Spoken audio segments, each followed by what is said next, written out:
Well,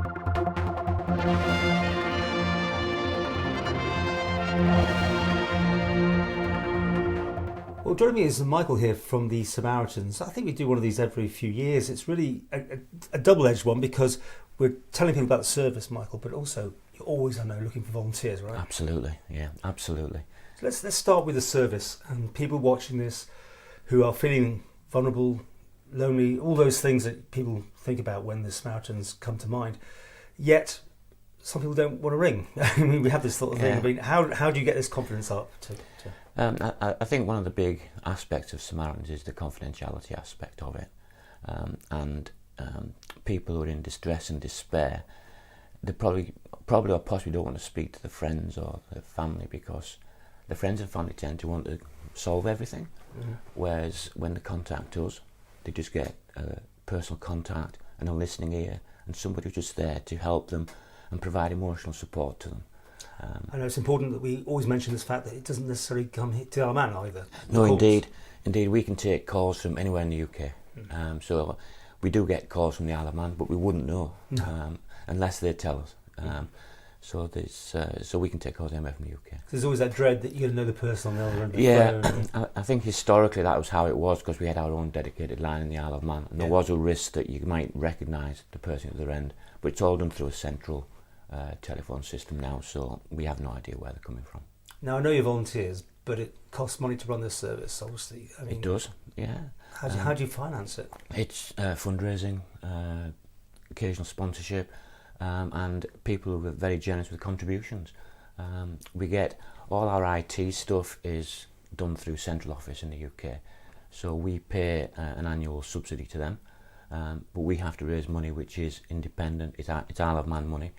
Anything that's raised on the Isle of Man for Isle of Man Samaritans stays in the Isle of Man. We don't put it back into the central pot. So when we get monies from generous donors, we use it for ourselves. It's always a strange one, isn't it? The Isle of Man, a small, close society as such, and yet people can be very lonely and very detached from anybody else. I mean. Yeah, very much so.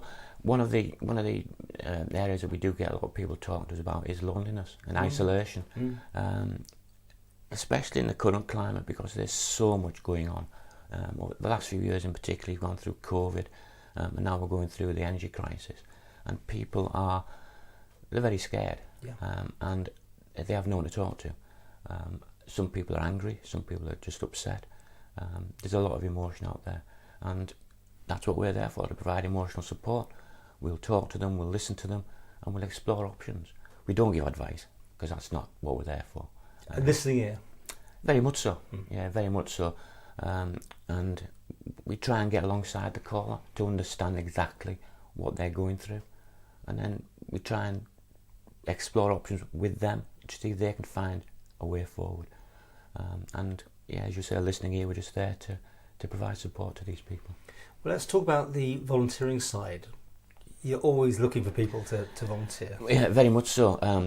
We've got about 50 volunteers at the moment, and I emphasise volunteers. We've got some great people who give up a lot of their time for the organisation. We need more. Not all 50 are active all the time. We have a rota which is very active, so we need more volunteers. We pride ourselves as an organisation of being there 24/7, but during the night in particular we struggle to fill our shifts, and that's across the organisation. So we're always looking for volunteers. We want people to come and see what it's all about, and maybe think about whether or not they can help us by being a volunteer. But we're really looking to attract what we call night owls, people who can do the unsociable hours, the sort of 10 o'clock till midnight, These are the peak times for you, are they? Very much so, yeah. It's we find that that's when the volume of calls rapidly increases. That's the time when callers are most vulnerable. They are lonely, they are scared. Dare I say it, some of them might have had a glass of wine and have that little bit of bravery to call us at that stage. But we need to try and get volunteers on the phones throughout the night. Oh, well. And I know you give the training and all that sort of We do. that's necessary. Yeah, we do. It's a very detailed training process. I can go through the basics of it now if that's okay, but there are 6 modules.